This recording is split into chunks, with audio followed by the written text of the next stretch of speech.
एडा की आंटी सरकान की मॉम से मिलने आती है। उन्हें वहाँ देखकर सरकान की मॉम उनसे पूछती हैं आप यहाँ कैसे, और बताती हैं सरकान के डैड हॉस्पिटल में है ना, इसलिए मैं सब यहीं से फ़ोन पर मैनेज कर रही हूँ। ये सुनकर एडा की आंटी कहती हैं आप बहुत हिम्मत वाली हो, इतनी दूर से फ़ोन पर ही सब मैनेज कर रही हो। ये सुनकर सरकान की मॉम उनसे कहती है इतनी भी नहीं हूँ, आई विश मेरे अंदर इतनी हिम्मत होती कि मैं हॉस्पिटल जा सकती। एडा की आंटी कहती हैं आप टेंशन मत लो, सब ठीक हो जाएगा, और मैं इसीलिए पर्सनली यहाँ आई हूँ ये पूछने की आपको किसी चीज़ की कोई ज़रूरत तो नहीं है। सरकान की मॉम कहती हैं थैंक यू यहाँ आने के लिए। अब सरकान के डैड ठीक है।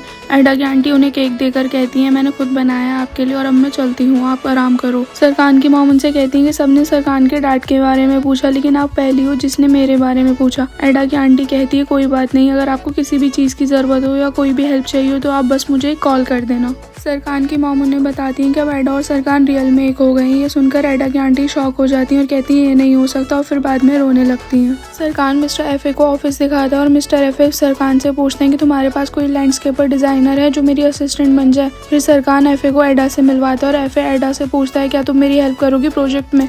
ये सुनकर एडा कहती है हाँ ज़रूर।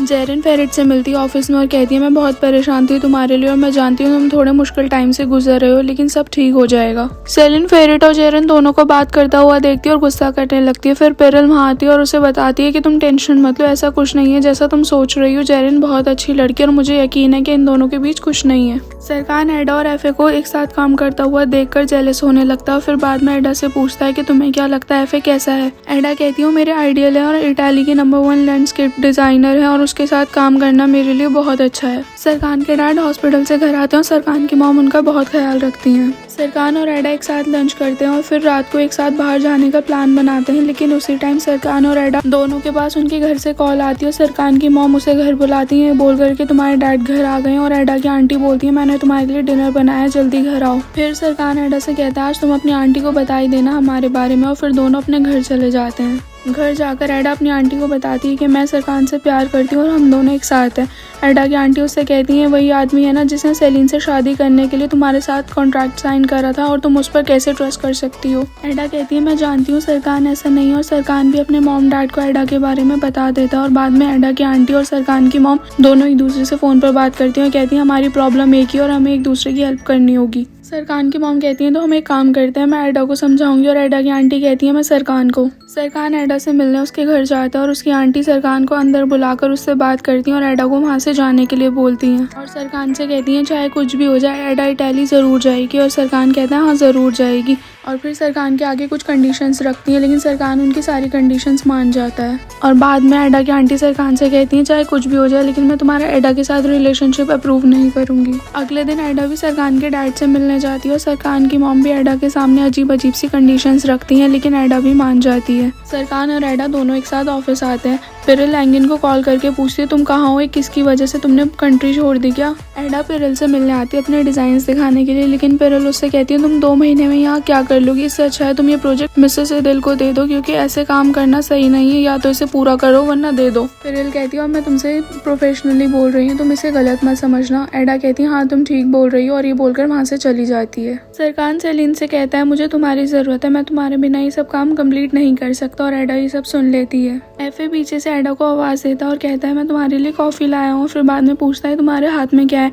एडा बताती है डिजाइन, और फिर एफए उस डिजाइन को देखता है। सेलिन कहती है लेकिन हमें एफए और फेरिट दोनों को यहाँ से निकालना पड़ेगा क्योंकि मैं फेरिट को बर्दाश्त नहीं कर सकती। सुनकर सरकान कहता है मैं समझ सकता हूँ, बस तुम थोड़ा सब्र करो। एडा और एफए बैठ के डिजाइन देखते हैं और डिस्कस करते हैं। फिर एफए एडा की तारीफ करता है। एडा उसे बताती है कि आप मेरा आइडियल हो। एफए कहता है तुम भी तो इटाली जा रही हो ना, वहाँ मेरा एक ऑफिस है और जब तुम चाहो वहाँ जाकर ज्वाइन कर सकती हो। ये सुनकर एडा उसे थैंक्स बोलती है। फिर एफए पूछता है तुम्हारी मास्टर्स की डिग्री कहाँ है।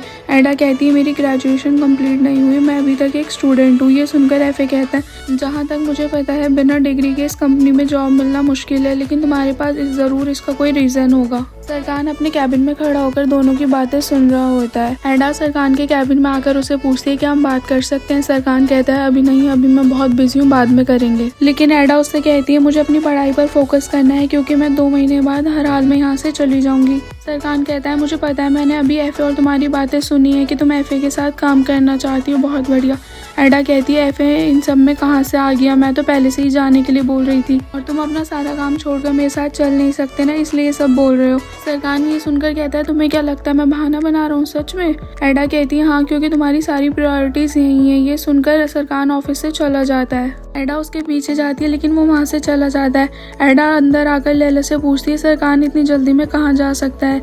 लैला कहती है उनका एक अलग घर है शायद वहाँ। फिर एडा लैला से कहती है ठीक है तुम मुझे एड्रेस भेज दो, मैं वहाँ जा रही हूँ। सरकान अपने घर आता है और एडा भी वहाँ आ जाती है और वहाँ की डेकोरेशन देखने लगती है। फिर सरकान वहाँ आता है और एडा को बहुत प्यार से देखने लगता है और फिर दोनों एक दूसरे में खो जाते हैं। अगले दिन सुबह दोनों ब्रेकफास्ट करते हैं। सरकान एडा से पूछता है कि तुम सच में इटाली जाना चाहती हो, क्योंकि मैं फिर सब उस हिसाब से प्लानिंग करूँगा। एडा पूछती है कैसी प्लानिंग? सरकान बताता है मुझे वहाँ एक घर लेना पड़ेगा और एक ऑफिस रेंट पर लेना पड़ेगा और मैंने ये सब देखना भी स्टार्ट कर दिया है और मुझे तुम्हारे साथ इटाली जाकर रहने में कोई प्रॉब्लम नहीं है और अगर यहाँ कोई प्रॉब्लम होगी तो मैं फ्लाइट लेकर यहाँ आ जाऊँगा और बाद में फिर वापस इटाली आ जाऊँगा। ये सुनकर एडा खुश हो जाती है। सरकान कहता है बस एक ही प्रॉब्लम है कि मैं तुम्हारे बिना नहीं रह सकता। ये सुनकर एडा बहुत खुश हो जाती है और फिर सरकान को किस करती है। फिर सरकान एडा को उसके घर छोड़कर अपने घर जाता है और उसके डैड पास में हुए एक्सीडेंट के बारे में उसे बताते हैं और ये भी बताते हैं कि उस एक्सीडेंट की वजह से 2 लोगों की डेथ हो गई थी। ये सुनकर सरकान को एडा की बातें याद आने लगती हैं जब उसने उसे